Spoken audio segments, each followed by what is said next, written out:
በጣም እናመሰግናለን ስቱዲዮአችን ድረስ ስለመጣ።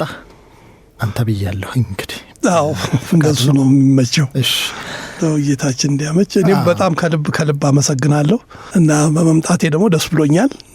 ስትሪም ስላደረጋችሁልኝ አመሰግናለሁ፣ ከልብ አመሰግናለሁ። ስንት ጊዜ ሆነ ከተመለስክ? አሁን ከመጣሁ 1-3 ሳምንት ሆነኛል። በባዶ እጅ አይደለም የተመጣው? አሁን በሌላ መጽሐፍ ነው የመጣሁት። አንዳንድ ሰዎች ስለማያውቁኝ መንገር ካስፈለገ ከስም እንጀምር። ብዙዎች በወል ትስስር ሶሻል ሚዲያ በሚባሉት ቤልጂግ አሊ ብለው ነው የሚያውቁ። ትክክለኛ ስምህን ማን ነው የሚለውን ደግሞ አድማጮች እንዲያውቁልን እስቲ። እኔ አባትና እናቴ የሰጡኝ ስም ጌዲዮን ተስፋዬ ነው የሚባለው፣ ግን ቤልጂግ አሊ ነው የብዕር ስሜ እና በመጽሐፌ ላይ እንደምታየው እንዲያውም በቅንፍ ውስጥ ያለው ስሜ ነው። ይሄ የራሱ ሂደት አለው። እኔ ቤልጂግ አሊ በሚለው ነበር የምታወቀው የምጽፈውም ለብዙ ዓመታት። በተለይ ውጭ ሀገር በምኖርበት ጊዜ እኔ ጀርመን ነው የምኖረው እና ጀርመን ሀገር በነበርኩበት ጊዜ ጽፌ የነበረው ቤልጂግ አሊ በሚለው ነው እና በኋላ እዚህ አንዳንድ መጽሔቶች ላይ መጽሐፍ ስጀምር ኢትዮጵያ ውስጥ እነሱ እውነተኛ ስሜና መታወቂያ ይፈለጉ። ከዛ እነሱ በቅንፍ ጌዲዮን ተስፋዬ የሚለው ገባ ማለት ነው። ሌሎቹ ብዙ ቦታ ላይ ስታየው የራሳቸውን ስም ከፊት ያኛው ከኋላ፣ እኔ ግን ከፊት ቤልጂግ አሊ ሆነና ከኋላ ያው እንደ ቅጽል ስም ጌዲዮን ተስፋዬ ገባ። ግን ብዙ ሰው የሚያቀኝ በቤልጂግ አሊ ነው። ካነሳ ነው አይቀር ህሩይ ሚናስ፣ አውግቸው ተረፈ የሚሉ የአንድ ሰው ስሞችን የትኛው ትክክለኛ የትኛው የብዕር ስም እንደሆነ እስኪረሳ ድረስ አድርሷል አይደለ? አሁንም ያንተ የበፊቱም እንባና ኩነኔ የሚለው መጽሐፍም ላይ ቤልጂግ አሊ ዋናው ስም በቅንፍ ውስጥ ጌዲዮን ተስፋዬ ተብሎ ተጽፏል። እዚህ በቅርብ ጊዜ የወጣችው ዳይ ደግሞ በእኔ ስም አይሆንም ላይ እንደዚሁ ቤልጂግ አሊ በቅንፍ ጌዲዮን ተስፋዬ ትክክለኛው ስም ተጽፏል። ብዕር ስምን መጠቀም ምንድን ነው ምክንያቱ መነሻው? የብዕር ስም እንግዲህ እኔ ጽፌ የነበረው የፖለቲካ ጽሁፎች ነው። ከፊት መጀመሪያ በአለፈው መንግስት 30 ዓመት ውስጥ ብዙ ጊዜ ጽፌ የነበረው ስለ የፖለቲካ ጽሁፎችን ነበርና በዛ ጊዜ በብዕር ስም መጻፉ ብዙ ጥቅም ነበረው። እውነት ለመናገር ላለመፈረጅ ነው። ጽሁፍ ላለመፈረጅም ይረዳል። አንዳንድ ጊዜም የመጽሐፋቸውን ዓላማዎች ሳታምናቸው ቀርተህ አይደለም፣ ግን አንዳንድ ጊዜ ከሌሎች ነገሮች ጋር እንዳያያዝ ስትፈልግ ወይም ልዩ ልዩ ምክንያቶች አሉት በቤልጂግ አሊ የሚለው እና አንድ ጊዜ በዛ መጽሐፍ ተጀመረ እና እየቆየ እየታዋቂ እየሆነ መጣ ማለት ነው። ከዛ በኋላ በዛው መቀጠል ተጀመረ። ሰውም ወደደው ስሙን።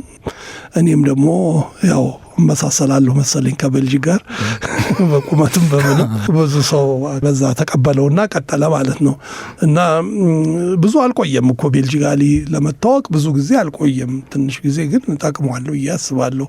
ከአንድ ሰው ጋር አያይዘው ከማሰብ ማንም ሰው መሆኑ በማያውቁት ጽሁፍ ላይ የሚሰጡት ትችት የሚሰጡት ሀሳብ ጠቃሚነት ይኖረዋል።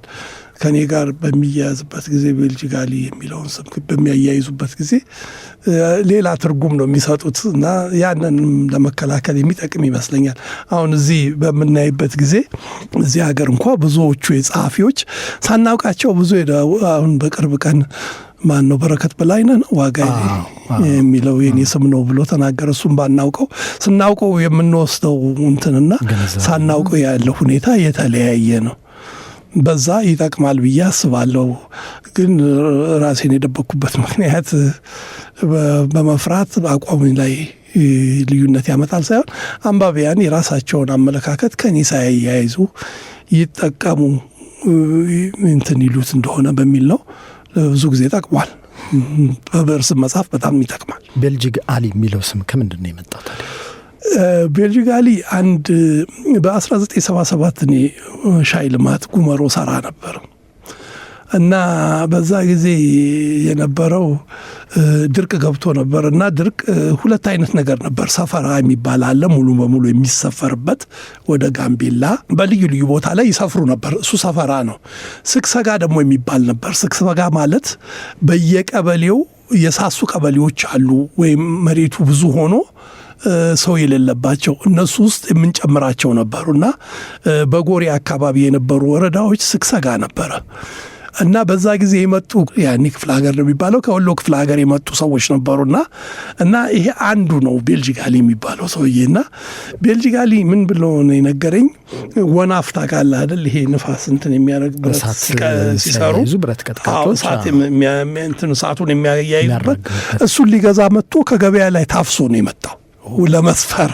የዛ ጊዜ በጣም አስቸኳይ ስለነበረ አመጡትና ሰውየው ያችን ወናፍ ይዞ ነው የመጣውና ጎበዝ ሰው ነው። ብዙ አልተማረም ምን አላለም፣ ግን ንቁ ነበርና አንዳንድ ነገሮች ቤት ስንሰራ ምናምን ሰውየው ኢንተረስት በጣም የኔን ወደሱ ትኩረት የሳበበት ምክንያት ተመድቦ ቤት ተሰጠው ማለት ነው። ያኔ ትንሽ በሳር ነገር ሰርተን በእንጨት አድርገን ቤት የሚባል ብቻ ለእያንዳንዱ አንዳንድ ቤት ይሰጥ ነበረና ሰውየው በተሰጠው ዛሬ ገባ።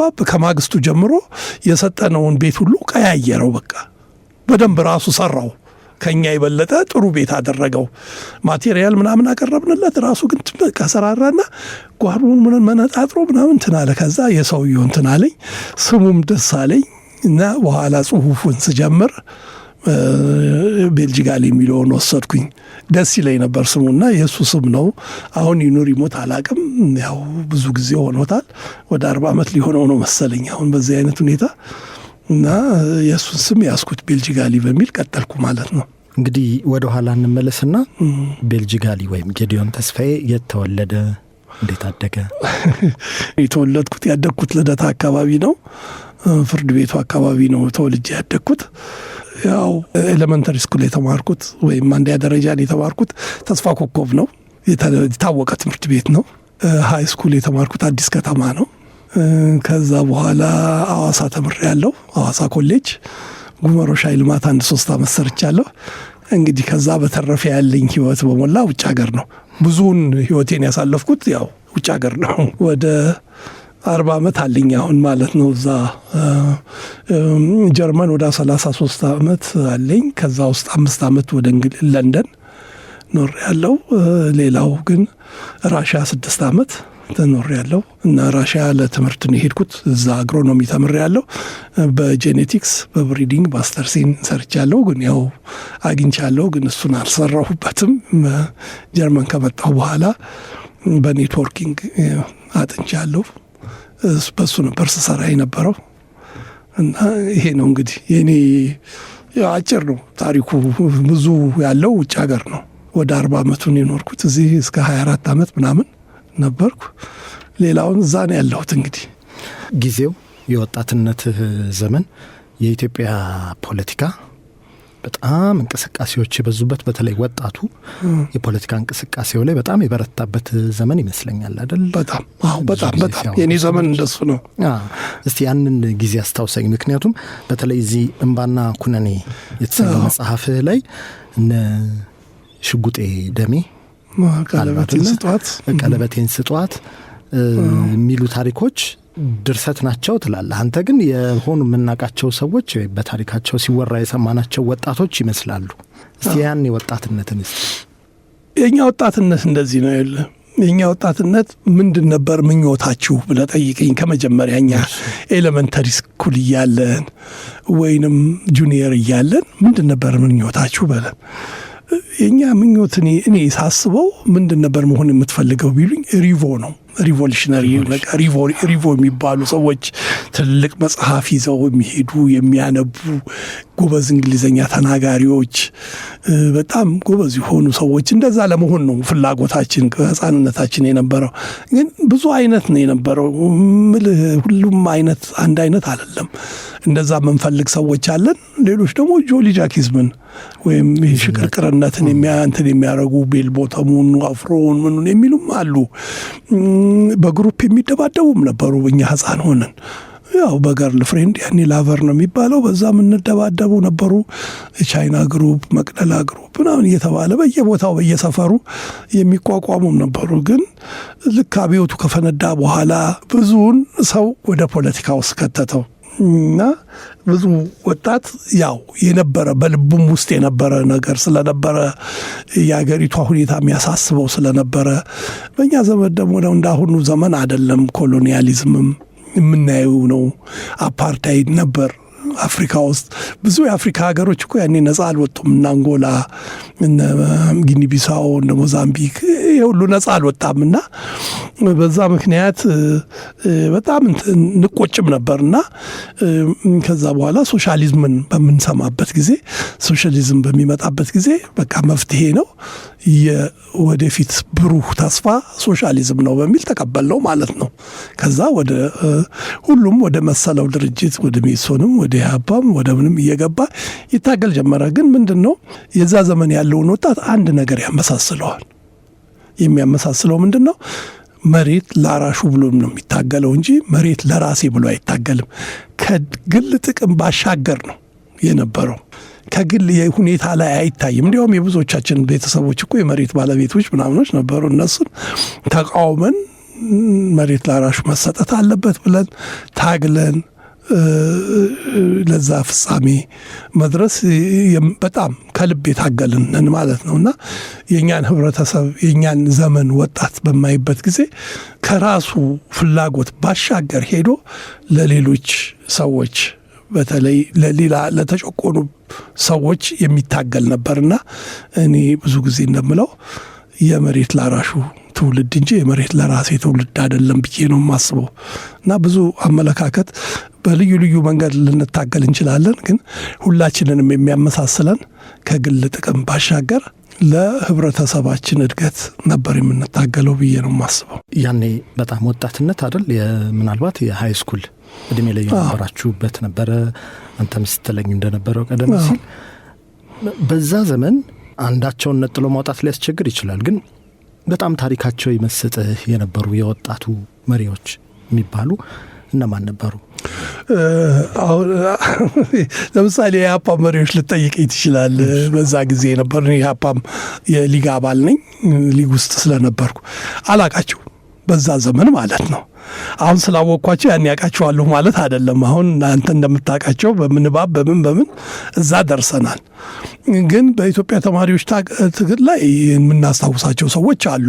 እነ ጥላሁን ግዛው፣ እነ ማርታ መብራቱ፣ ዋለልይ መኮንን፣ ሐማቱማ፣ ኢያሱ አለማየሁ ብዙዎች የምናስታውሳቸው አሉ። በዛ ጊዜ የነበሩ እነ ገሞራው። በነገራችን ላይ የገሞራውም ጉዳይ ራሱ ገና ወደ በዚህ ሳምንት ውስጥ ብዙ የምንነጋገርበት ይሆናል። መቃብሩ እዚህ እስጢፋኖስ ነው መጥቶ የተቀረበ። እንግዲህ እነሱ በረከተ መርገምን የመሰለ ጸጋዬ ደብተራው እዛ የነበሩ ኃይሉ ገሞራው ማለት ገብረ ዮሐንስ፣ ጸጋዬ ገብረ መድህን ደብተራውን ነው ምልህ። እነሱን ነው እንግዲህ የምናውቀው። ያን ዩኒቨርሲቲ የነበረው ትግል የሚናገሩት ነገር እኛ ጋር ይደርሳል። እነሱ ናቸው ኮሪቮ የምንላቸው።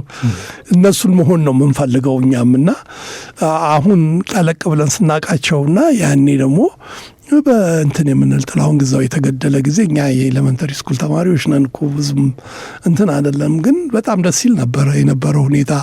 ትምህርት ቤቱ እንቶችን ሃይ ስኩሎች ያቆማሉ። አንዳንዴ እኛም ጋር ይመጣል፣ እንበተናለን፣ ትምህርት ቤቶች ይዘጋሉ ትንንሽም ብንሆን እና ያም ነበረ። ግን በወጣቱ ውስጥ ሁሉ የነበረው አብዮታዊ ስሜት ነው።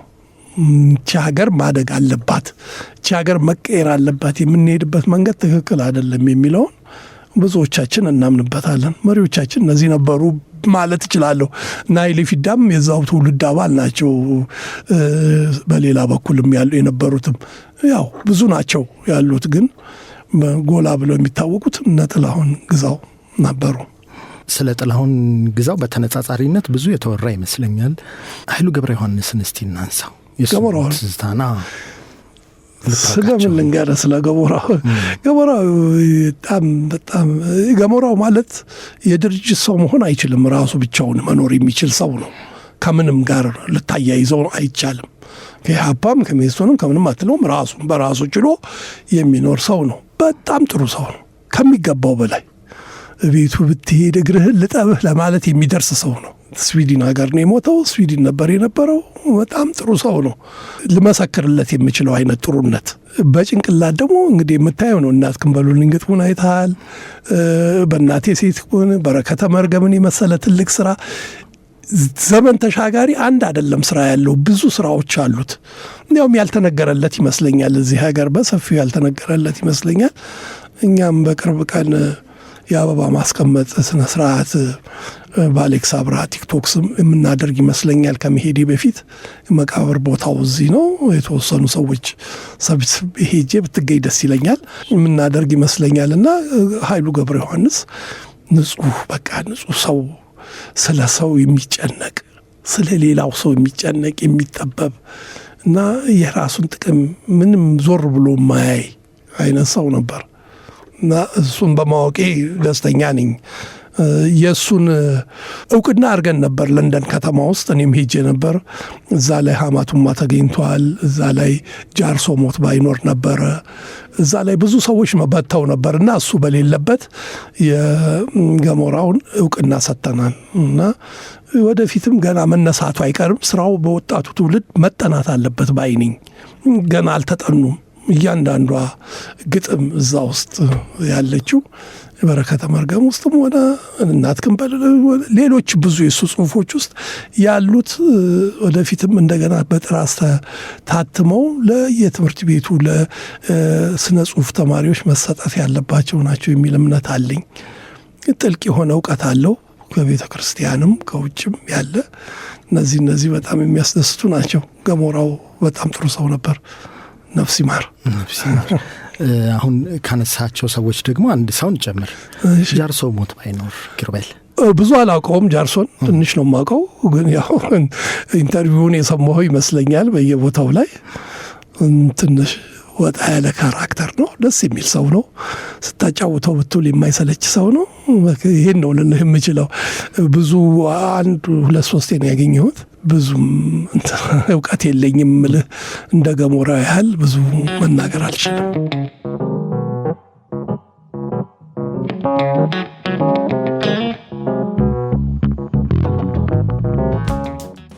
ብልጅግ አንድ ጥያቄ ልጠይቅህ እዚህ ጋር። በጣም ጥሩ ጠይቀኝ። ወጣትነታችሁን እንደዛ አሳልፋችኋልና አሁን አንተ ዛሬ ያለህበት እድሜ ላይ ሆነ ወደ ኋላ ስታየው ወጣትነትህ ተሳክቷል ወይስ ባክኗል?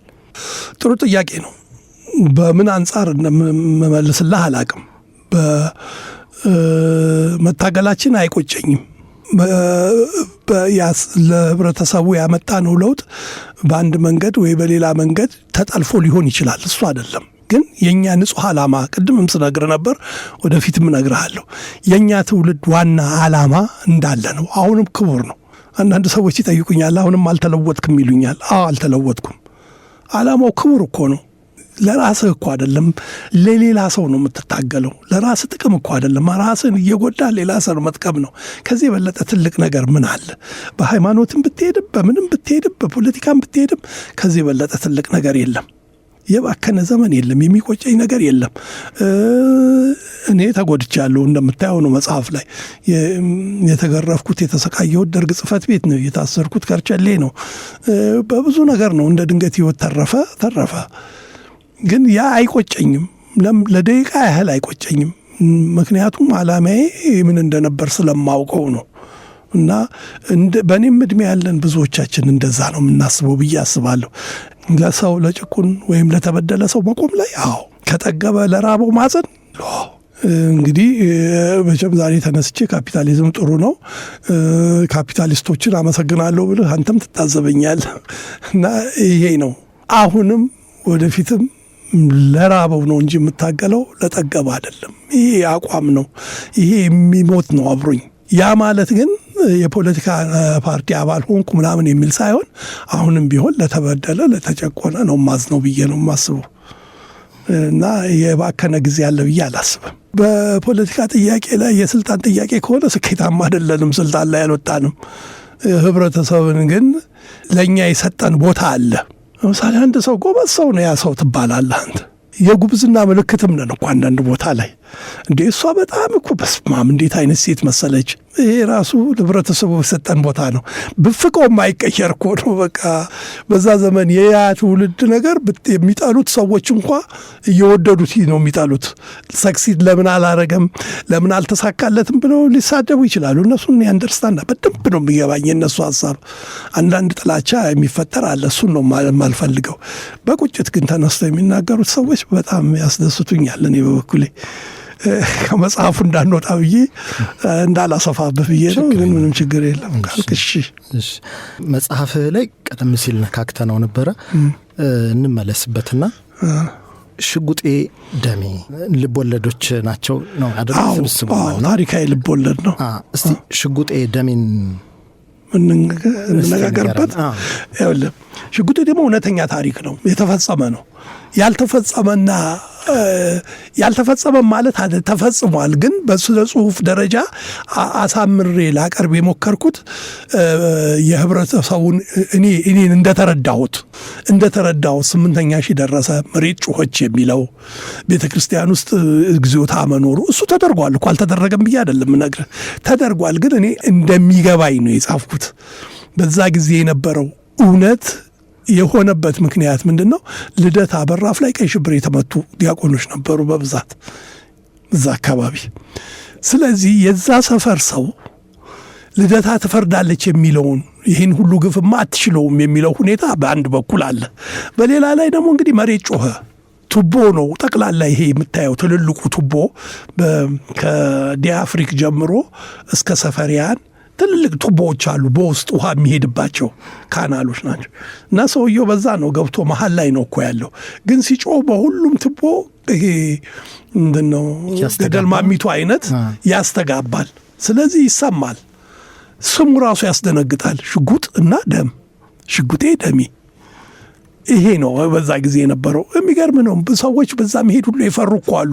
ወደ ፒያሳ ለመሄድ ወደ ሜክሲኮ ለመሄድ ላለመምጣት በተክለ ሃይማኖት የሚዞር ሁሉ አጋጥሞኛል። እና የሽጉጤ ደሜ ታሪክ እሱ መጽሐፍ ላይ ከሽጉጤ ደሜም ታሪክ በላይ የህብረተሰቡን ግንዛቤ፣ በዛ ጊዜ የነበረውን ግንዛቤ መንግስት የቀይ ሽብርን ካካሄደ በኋላ ፍርድ እግዜር ይሰጣል ብሎ የኛ ህዝብ አማኝ ነው። አሁንም ቢሆን እኔ ብዙ ጊዜ ውጭ ኖር ያለሁ የሌሎች አማኝ ያልሆኑ ሰዎች ምን እንደሚመስሉም አውቃለሁ፣ ምን ማለት እንደሆነም አውቃለሁ። እና የኛ ህዝብ አማኝ ነው። ሁሉን ነገር ለደረሰበትም ክፋትም፣ ለደረሰበትም ድክመትም፣ ለደረሰበትም ሁኔታም ለእግዜር ነው አሳልፎ የሚሰጠው። አጠገቡ ጎረቤቱ ሲበላ እሱ ላይ በላ ይችላል። እሱ ለእግዜር ለሱ ሰጠው ለኔ ያልሰጠውም ነው የሚለው። አንድ ጀርመን ይሄንን ያደርጋል እንዳይመስልህ። እሱ ካልበላ አልበላም፣ ጥፋተኛ መንግስት ነው። ለኔ መንግስት አልሰጠኝም ለሱ ሰጥቶታል ብሎ ነው እንጂ የሚያስበው እግዜር እኔ እንደሃ እሱን ሀብታም አድርጎ ፈጥሮታል የሚለው እምነት የለውም። ፈረንጅ እንደዛ ላያስብ ይችላል። የኛ ህዝብ ጥሩ ነው፣ መልካም ህዝብ ነው እና ፍርሃተ እግዚአብሔር አለው። ለደረሰበት መከራና ስቃይ ልደታ ትፈርዳለች ብሎ ነበር የሚያስበው። እና ኢቭን በዛ ጊዜ የነበሩ የመንግስት ደጋፊዎች ጩኸቱን ከሰሙ በኋላ እኮ ትንሽ ፍርሃት ውስጥ ገብተው ነበር። ከዛ በኋላ እሱ ከተያያዘ በኋላ ነው እንደገና ወደ ኮሙኒዝማቸው የተመለሱትና ይሄ ታሪካዊ ነው። ልቦለድ የምለው አንዳንድ ያገጣጠምኳቸውን ነገር ነው እንጂ እውነተኛ ነው። ብዙ ሰዎች እንዲያውም ጽፈውልኛል። ሰውየውን ራሱን እናውቀዋለን ብለው የጻፉልኝ ሰዎች አሉ። የሰንጋተራ ሰው ነዋሪ ነበር የሚሉ አሉ በብዛት። እና ይሄ ነው እዚሁ መጽሐፍ ላይ እንባና ኩነኔ ላይ የባህሩ ጋኔል የሚል ታሪክ አለ። እሱ ላይ አሁን ካነሳኸው ጋር የሚያያዝ ስለመሰለኝ ነው። ወዲያው ቀና ብሎ ላፍታ ሰውን ሁሉ ከገላመጠ በኋላ የአዳም ልጅ ሁሉ አላግጥ እኔን እያየህ ተዝናና ብሎ ከማክዶናልድ ይወጣል ያለ ይሄዳል ታሪኩ። አሁን ካልከው ጋር ስለተያያዘብኝ ነው። እስቲ ትንሽ የባህሩ ጋኔል ሌላ ዘመን ነው። ይሄ ደግሞ እንደው እንባና ኩነኔ ላይ እንክፍራም ጥሩ ነው። አሁን በኋላ እሱም መጽሐፍ ከጻፍኩት በኋላ ሰሃራ ሄጄ ነበር በቱኒዚያ በኩል አድርጌ።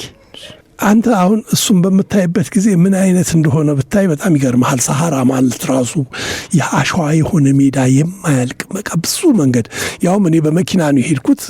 ምንም ኤር ኮንዲሽን በሆነ መኪና ምንም ካለንትን ነው። ትንሽ ወደ አሸዋ ውስጥ ገብቼ ብቻዬን በሆን ብዬ አስቤ ነበር። እንዴት አሰቃቂ እንደሆነ ተመልከተው። ወደ ኋላ ልምጣ ብዬ ነው። ባህሩ ጋኔል የተፈጸመው ፍራንክፈርት ከተማ ውስጥ ነው። ግን ከዛ በፊት ያለውን ልንገርህ፣ መምጣት ስለማይቀር መጽሐፉም ላይ ስላለ ማለት ነው። ከባድ ነው። ሰዎች ከእንትን ማለት ነው ከሱዳን በሊቢያ በኩል አድርገው ባህር ተሻግረው ላምባዱሳ ወይንም ሮማ መጥተው ከሮማ ወደ ጀርመን ወደ ምናምን ለመሄድ ስንት አይነት ውጣ ውረድ እንዳለው መቼም ብዙ የተጻፈበት ነው። ነዋዥ የሚል አንድ ጥሩ መጽሐፍ አለ እያዩ ዳኘው የጻፈው። እሱም ብታነበውና ልጁን ኢንተርቪው ብታደርገው ደስ ይለኛል። እሱንም እኔ እኛ ጋር ስለሚኖር እንትን ልልህ እችላለሁ እና በጣም እሱ ስለኖረው ከኔ የበለጠ ጥሩ ጽፎታል። እኔ በኢንተርቪው ላይ ተመሰርቼ ነው የጻፍኩት። በኋላ ነው የሄድኩት እዛ እና ብዙ ሰዎች ገርል ፍሬንዶቻቸውን አጥተዋል፣ ፍቅረኛቸውን አጥተዋል፣ ምን ብለዋል እና ትልቅ ችግር ተፈጥሯል። አሁን ራሱ በፍራንክፈርት አካባቢ ብዙ ሰዎች በሰሃራ በኩል የመጡ የጭንቅላት መታመም ማለት የጭንቅላት ነው የአእምሮ መታመም ደረጃ ላይ ያሉ እና እነሱን ስትመለከት ታዝናለህ፣ እውነት ታዝናለህ። አሁን ይሄ ልጅ ገርል ፍሬንዱ እየጠራችው ነው የሰመጠችው እና በእሷ ምክንያት ነው እንግዲህ የሚሉት። ባይሆንስ ሰው ስምህን እየጠራ መሀር ውስጥ ተምጦ ሲሞት ማየት ከባድ አይደለም?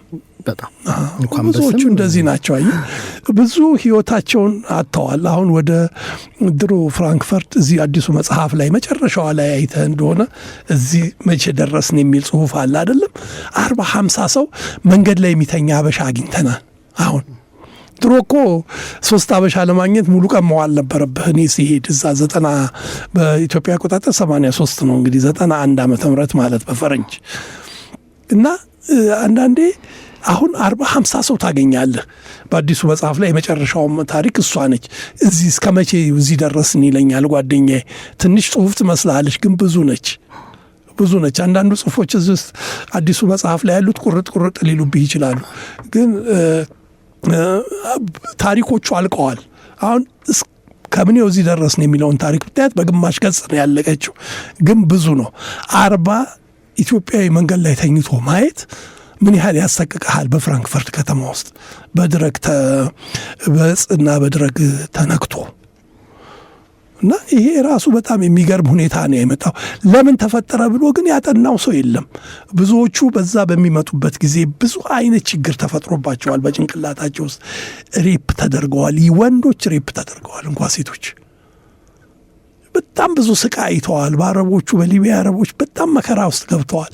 በቻድ አማጽያን ብዙ መከራ አይተዋል፣ ብዙ ስቃይ አይተዋል።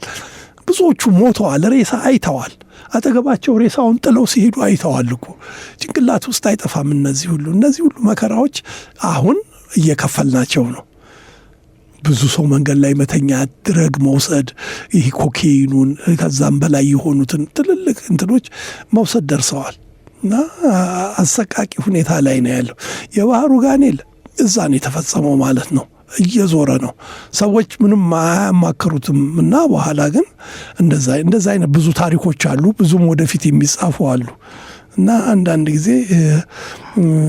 ስታየው ልብ ብለህ ወደ ውስጥ ገብተህ ስታየው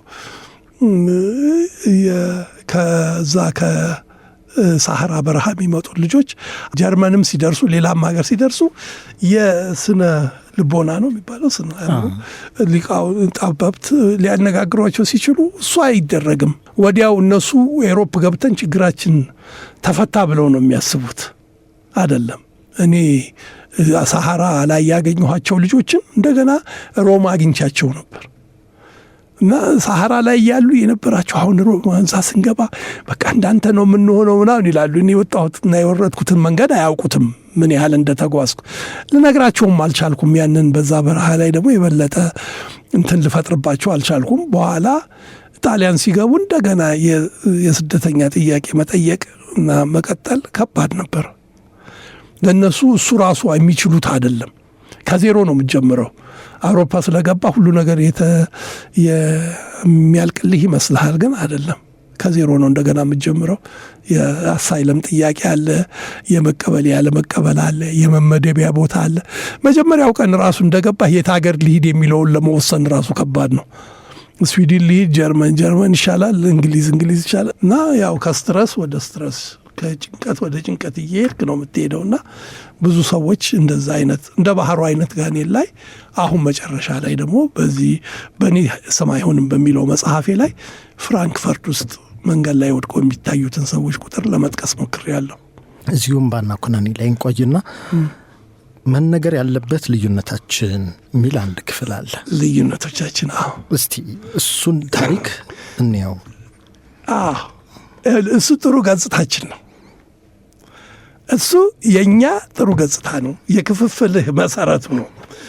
የድሮ ቤተ ክርስቲያኑ አሁን አንድ ሲኖዶስ ከመሆኑ በፊት በሶስት ይከፈላል። በውጭ ሲኖዶስ የሚመራ፣ በሀገር ውስጥ ሲኖዶስ የሚመራና ከሁለቱም አልሆንም የሚል ሶስት ነው። ልክ ከፍራንክፈርት ባቡር ጣቢያ እንደወጣን የሆነ የመንገድ ላይ ባቡር አለ፣ ስራ ሰንባን ነው የሚሉት እዛ ሀገር። ልክ እዛ ላይ ነው የምንሰበሰበው። ይሄ የሆነው አይ ቲንክ የዳግማ ትንሣኤ ዕለት ነው መሰለኝ እዛ ላይ የተጻፈው፣ የሆነ ዓመት ማለት ነው። ይሄን ነገር ሳየው ራሱ አሁን ሳስበው ትክክለኝነቱ የክፍፍላችን መነሻ እንደሆነ ክፍፍላችንንም የሚመለከት ይመስለኛል፣ ገጽታውንም ይመስለኛል። መጀመሪያ አውቶቡሷ መጣች። ማንተና 21 ቁጥር ነች ምናምን አላስታውስም ቁጥሯን። እሱ ማርያሞችን ይዛ ሄደች። ተመልከቷቸው፣ እነዚህ የወያኔ ደጋፊዎች ወደዛ ሄዱ አለን እና አማን የሚቀጥሉት ገብርኤሎች ሄዱ። ገብርኤል ደግሞ ከቀኝም ከግራም አይደለሁም ብቻዬን ነው የቆምኩት የሚል ነው። ሶስተኛ መድኃኔዓለሞች ሄድን፣ ተቃዋሚዎች ነን ማለት ነው። ችግሩ እኛ ሶስታችንም ሄድን፣ ተማማን። እንደምታየው መጽሐፉ ላይ አንዱ አንዱን ያማል። እነሱም እኛን ይህን ጊዜ እነዛ ካድሬዎች ሊሉን ይችላሉ እኛ መንግስትን ስለምንቃወም። ከዛ ጉዞ ተነሳ። ስንሄድ አንድ ማራቶን የሚባል ቡና ቤት ነበር። እዛ ጋር ደግሞ ወጣቶች በቦክስ ይጣለዛሉ። አበሾች ናቸው እነሱ ደግሞ እንግዲህ ወይ በገርል ፍሬንድ ተጣልተው ይሆናል ወይ ምን ሊሆን ይችላልና ይሄ ነው የኛ ገጽታ ብዬ ነው የጻፍኩት። አንድ ቀን የተፈጸመው በአንድ ቀን ያየሁትም ሁኔታውንም። ሁል ቀን ግን እንሳሳማለን እኮ እዛ ስንገናኝ ደህና ነህ ምናምን። ከሄዱ በኋላ ነው የምንተማማው። ለምን የሚል ዲስከሽን ምናምን አይኖርም። ያው እንደዛው እንደተለመደው መጠፋህ ምናምን እንገናኝ እንደዋወል የሚባል ነገር አለ። አድራሻ ምንም ስልክም ሳይኖር እንደዋወል ምናምን ይላል። እነሱ ይሄዳሉ፣ እነዛ ይሄዳሉ፣ እኛም እንሄዳለን። ግን አሁን ተመስገን ነው እንግዲህ ሁሉም አንድ ላይ ሆነዋል እና ልዩነት የለም። ሁሉም ባለው ሲኖዶስ ስር ስለሆኑ እንትን የለም። ግን 3 ነበረ የክፍፍሉ መነሻ። 4 በለው እንግዲህ ማራቶን ቡና ቤቱ ጋር ደግሞ በቦክስ የሚጣለዙትን ወጣቶች ስታይ ማለት ነው። እና እሱ ጥሩ የውጭን ኑሮና ገጽታችንን የሚያሳይ ነው ብዬ ነው የጻፍኩት። አይ ቲንክ የተሳካ ጽሁፍም ይመስለኛል። ለሳሳስበው ለማሳየት የውጭን ኑሮ ምን መጠቀም የምንችልበት ይመስለኛል። እሺ፣ በዚሁ ኢትዮጵያዊ ወይስ አበሻ የሚለውን ጽሁፍ እንመልከት። ምናልባት ከዚሁ ጋር ከተያያዘ ብዬ ነው። እሺ፣ አበሻ የሚለው ስም እንዴት እንደመጣ ልንገርህ። ራሱ እየጎላ የመጣበትን ነው። ይሄ የኔ ነው። ከዛም በፊት አበሻ አይባልም ማለት አይደለም። ግን አበሻ በጣም ጥሩ ነገር ነች። ለምን መሰለህ? አሁን እኛ ለምሳሌ 91 ነው የመጣ ነው አልኩ። 89 የመጣ ነው ሰኔ ላይ ግንቦት ነው። እዚህ ግንቦት 20 ተገብቶ እኔ ሰኔ ነን እዛ ያለ ነው ማለት ነው። እንደዛ አስበው። የዛ ጊዜ ሙሉ ቀን ነው የዋልነው እኔና ጓደኛዬ ኢትዮጵያዊ ፍለጋ። ኢትዮጵያ አልነበረም ፍራንክፈርት ውስጥ። ያኔ የነበሩት ኤርትራውያኖች ናቸው። እነዚህ ቀጫጭን አፍሮች እንደዚህ ፀጉራቸው እንደዚህ ረጃጅም ሆነ ቀጫጭን የሆኑ ኤርትራውያኖች በብዛት ነበሩ ፍራንክፈርት ውስጥ። እና ያኔ አናቅም ነበር እኛ እነሱ መልካቸውን ስናይ ኢትዮጵያዊ ይመስሉናል። ኢትዮጵያዊ ስንላቸው ገላምጠውን ይሄዳሉ። ገና አሁን ተመስገን ነው ሁሉ ነገር በርዷል። ያኔ ግን ገና ነፃ መውጣታቸው ስለነበር ኢትዮጵያ የሚባለው ስም ሲጠየቁ ራሱ ያናድዳቸዋል እና እነሱ በጀርመንኛ ነው የሚመልሱልን በአማርኛ መናገር ስለማይፈልጉ። እኛ ደግሞ ጀርመንኛ አንችልም፣ እንግሊዘኛ ደግሞ እነሱ አይችሉም። በቃ እንደዚሁ ሙሉ ቀን ውለን መጨረሻ ላይ ነው አንድ ሰው መጣና ይዞን ወደ ላሊበላ ቡና ቤት ወሰደን። መስፍን ይባላል፣ በጣም ጥሩ ሰው ነው። እዛ ወሰደን። መስፍን ይባላል ባለቤቱ።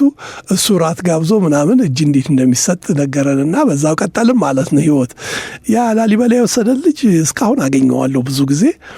አማርኛ ስቲል አይችልም፣ ያው በጀርመንኛ ነው አሁን የምንግባባው፣ ብዙ እናወራለን እና ያኔም አይችልም። ስለማይችል አምሃራዊ ቤት ብሎ ነው ወስዶ እዛ ይጣለን። ጥሩ ሰው ስለሆነ ነው። ሌሎቹ ግን ጥለውን ነበር የሚሄዱት። ምክንያቱ ኢትዮጵያዊ ነህ ብለህ የሚለው ጥያቄ ራሱ ያናድዳቸው ነበር። እየቆየ ግን ኤርትራዊ ነህ ኢትዮጵያዊ ነህ ማለቱ የደበረው መጣ ሰው። ስለዚህ አበሻ ነህ የሚለውን መጠቀም ጀመረ ማለት ነው። አበሻ አሁን አሪፍ ነች። ስለ ፖለቲካህም ስለ ብሔርህም ስለ ዘርህም ስለምንም አትናገርም። አበሻ ነህ ተባልክ፣ አበሻ ነኝ፣ ያው አበሻ ነኝ ይልሃል። የሚመልስልህ ከሆነ ይመልስልሃል፣ የማይመልስልህ ከሆነ አይመልስልህም። አበሻ ቀለል ያደርገዋል ነገሩን። ኤርትራዊ ነህም አትልም፣ ኢትዮጵያዊ ነህም አትልም። ግን ለነገሩ አሁን ቀርቷል። ኤርትራዊ ነህ ብትልም ኢትዮጵያዊ ነህ ብትልም ምንም ብትልም አሁን ቀርቷል። እንግዲህ 40 ዓመት ሆኖ 30 ምናምን ዓመት ሆኖ አይደለም። ስለዚህ ብዙ እየቀነሰ ነው የመጣውና በዛ ነው። አንዳንድ ጊዜ ትንሽ ልብ ብለህ ስታስበው መጀመሪያ ላይ ከባድ ነበር አለማወቅም በማወቅም። እነሱ ደግሞ ያኔ ደስታ ነጻነት ጉዳይ ስለነበረ እኛ ደግሞ ገና መጪዎች ነን። ብዙ ነገር ከነሱ ኢንፎርሜሽን እንፈልጋለን። ብዙ ነገር ነበረው የሚገርም ነገርና አለማወቅ ደስታንም እንኳን ይደብቃል እኮ ኃይለኛ። እኔ ለምሳሌ የተቀበሉኝ ጊዜ ወረቀቱን ተቀብለውኝ ደብዳቤው መጥቶልኝ በህይወት የምጠብቀው ደብዳቤ ነው። ከዛ የበለጠ ነገር የለም። የፖለቲካ ጥያቄ ተቀባይነት አግኝተሃል፣ ወረቀት አግኝተሃል ማለት ህይወት ተቀይሯል ማለት ነው። እሱ መጥቶ ደብዳቤውን አስቀምጬ እኔ ምሳ በላለሁ። ምሳ አይደለም 3 ቀን ባልበላም ችግር አልነበረም። እና በኋላ አንድ ጓደኛዬ በዲክሽነሪ አይቶ አንተ ይሄ ነገር ጥሩ ሳይሆን አይቀርም ተባብለን አይተን እንደገና ሰው ጋር ፈልገን እንግሊዘኛ የሚችል ጀርመን ነበር፣ እዛ ሄድን ነው አሳይተን፣ አዎ ይሄ እንደዚህ ነው ያለን። ትርጉሙን የተረዳችሁ? አዎ። ከዛ በኋላ ደግሞ አንተ ወረቀቴን እያልኩ በየቦታው መሮጥ፣ ገና እኮ 3 ወር 4 ወር መጠበቅ አለብንና ልምድ ያስፈልግ ነበር። ያን ልምድ ደግሞ ከነሱ ነው የምናገኘው። ምክንያቱም እነሱ ናቸው ቀድመውን የመጡት። ኢትዮጵያኖች ምናልባት ጠቅላላ ፍራንክፈርት ውስጥ 10 አይሞሉም ነበር እና በኋላ ከነሱም ከኛም አሁን እንግዲህ እንደነገርኩ ነው 40 መንገድ የሚተኛ ካለ ምን ያህል ሰው እንዳለ መገመት ትችላለህ። እና በዚህ 30 ምናምን ዓመት ውስጥ በጣም ነው የተቀየረው የጀርመን የአበሻው ቁጥር። አበሻ በሚለው ሊድ በሁለቱም ስለሚሆን ማለት ነው። ለውሃ መጠጫ ፋታ እንዲሆነ ሙዚቃ እስቲ ጋብዘን። ልጅክ ሙዚቃ እኔም ወደው የዚህ እመነኝ ናቲማን እሱ ለዚህ ለኔ ጋር ውይይት ላይ በጣም የሚሄድ ነው። እመነኝ ብትጋብዝልኝ ደስ ይለኛል። አሁንም የመወያየት ነው ጉዳዩ ነው የምትለው? እንዴት አየህ? እሱ ሙዚቃ የሚለውን ስማውና እንነጋገር። የናቲማን እመነኝ ሙዚቃን ከፍ አድርገን እናደምጣለን። ከዚያ ስንመለስ ውይይታችን ይቀጥላል።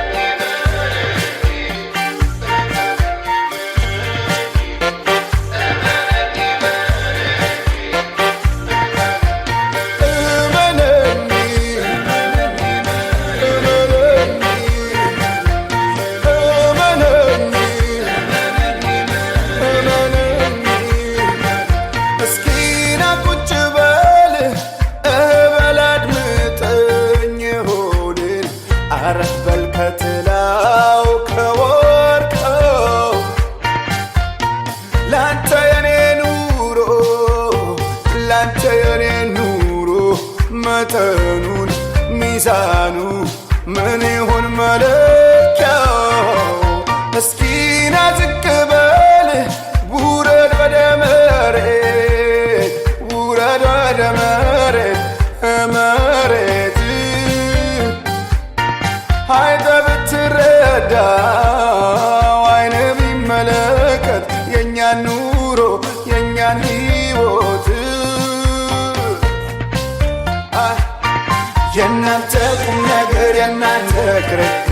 ጥማለን አይገዛ አያድስም ወፈር ሚታይ የሚናፈሰው በየሞገዱ ላይ ቅንጣት ደስታን እንጂ የእኛን ችግር እመነኝ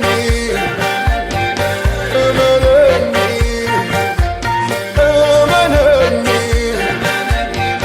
እመነኝ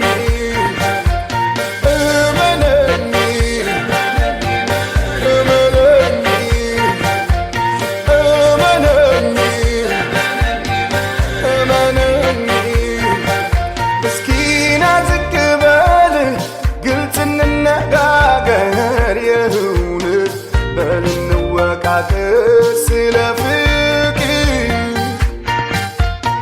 ስንታለ በሆዴ በዬ ፍርዱን ለሱ ትቼ ያለፍኩት ሳልናገር እስኪና ዝቅ በል ውረድ ወደ መሬት ውረድ ወደ መሬት መሬት አይተ ብትረዳው አይነ ቢመለከት የእኛን ኑሮ የእኛን ሕይወት የእናንተ ቁም ነገር የእናንተ ክርክር ጥማለን አይገዛ አያድስም ወፈር ሚታይ የሚናፈሰው በየሞገዱ ላይ ቅንጣት ደስታን እንጂ የእኛን ችግር